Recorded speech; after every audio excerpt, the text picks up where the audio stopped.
It has been almost a year since this whole Russia-Ukraine conflict or war is going on. There have been thousands of casualties and millions have to find their new home and shelter.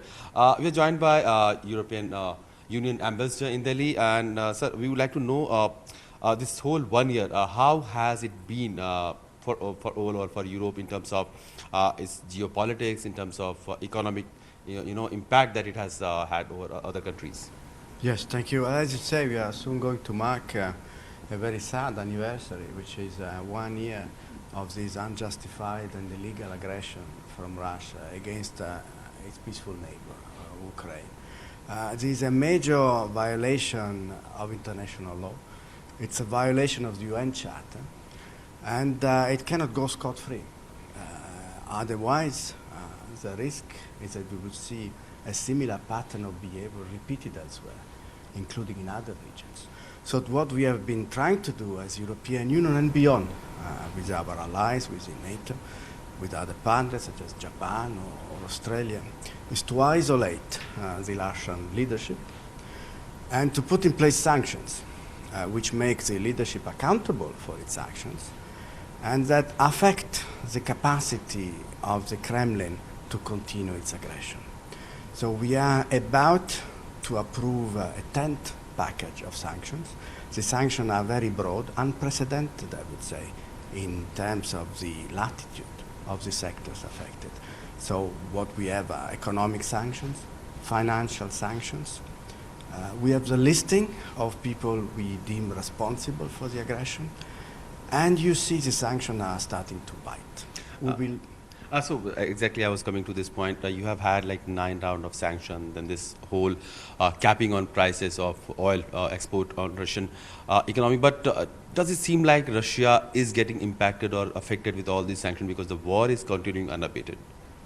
It does. It does. Well, if you look at the figures, you will see the Russian economy, which is starting to falter. You see the consequence in the capital market. You see shortages. You see the tech sectors being particularly affected since they can no longer have access to the high tech coming from Europe. So the short answer is yes, the sanctions are biting and they are having an impact on the capacity of the Russian leadership to continue the aggression. It has been 1 year, and other parts of the world have also got impacted, especially the shortage of fuel, fertilizer, food, granaries in Ukraine. They were also sort of used as a war spoil. So how do you see other part of the world getting impacted with the war that is close to the very much European conflict? Yes, well, let me state very clearly. What we see is a direct consequence of the Russian aggression and of deliberate policy choices made by the Russian leadership. They do want to impact the world market when it comes to fuel prices or food prices. What we have been trying as European Union is to meet the needs of the most vulnerable population, particularly in the south of the world. That's why we have been trying to facilitate the export of grains from Ukraine through the solidarity lanes or by helping and contributing to the Black Sea Initiative. And we are trying directly with our partners, particularly in Africa, to try to see where we can help and support. But let me say it very bluntly and very clear. EU sanctions do not affect the food sector or the fertilizer sectors. When it comes to the price of energy, actually, what we have been trying to do is to stabilize world prices by through this initiative, which you are familiar probably with, the price caps. We have just approved price caps not just on crude, but now also on refined products as European Union. And the same is true for our partners within the G7. And we see that the price cap is having a positive stabilizing effect on prices worldwide.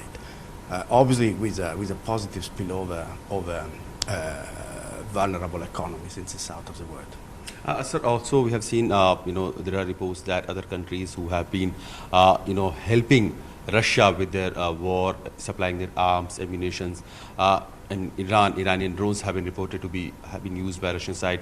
Belarus have been sort of very much standing with solidarity Russia. Have these sanctions by the European Union also going to extend beyond Russian companies or Russian individuals to the other countries who have been helping them? Well, Belarusian entities already have been subject of sanctions since the beginning because Belarus has actively helped the Russian aggression.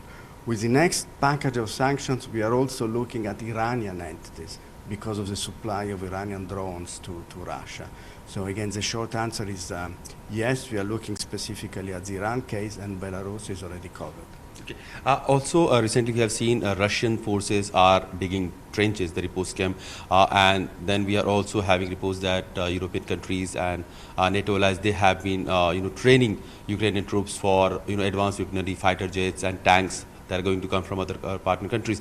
So does it look like that the war is going to for a very long haul, because the kind of training and the kind of equipment that is being committed by the NATO members to the Ukrainian side, it looks like the war is going to continue for a very long time?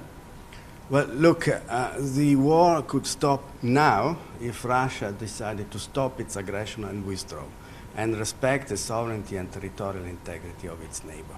The Ukrainians need to defend themselves. If the Ukrainians were to stop defending themselves, the very existence of Ukraine as a sovereign nation would be in jeopardy. So the war will continue as long as Russia continues in its aggression. And from our side, we Europeans, with our partners, we will support Ukraine politically, financially, with the supply of weapons. Close to $100 billion worth of aid and assistance have been extended to Ukraine, if I'm correct. You think, that much of effort has also been paid to the diplomatic solution of this whole crisis that has been going on? Since recently Russian Deputy Foreign Minister has also given some feelers that Russia is ready to negotiate, but that should be without preconditions. So how do you see such any diplomatic Well, we are always open to diplomatic solutions, and Ukraine has presented its own views on how to proceed towards peace. But what we hear from Russia is just propaganda. They basically want their illegal invasion, their illegal aggression to be accepted as a fait accompli, and that's not possible. Okay. And also, this year India is going to host major summit-level talks. G20 is here. SCO meeting is going to be here. Foreign Ministers meeting is going to be a few weeks from now. How do you see India's role in this conflict? Because as it is being anticipated that the conflict is going to go for a few months now, and in between there are going to be major summit-level talks in India. Foreign ministers of various countries are going to come here. Do you see India's role in bringing the tension down in that area? Well, look, we fully support the Indian president of the G20, and India is an influential voice indeed. And we have heard the Prime Minister calling for peace, saying there is not a time for war, a very important appeal.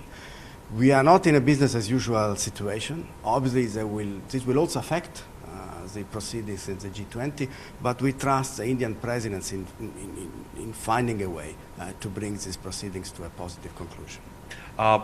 Will the European Union be welcoming a Russian foreign minister also during the foreign ministers level talks that is going to happen in India? Again, we are not in a business as usual situation. There can be no talk about welcoming. Okay. Thank you, sir. Thank you for talking to us.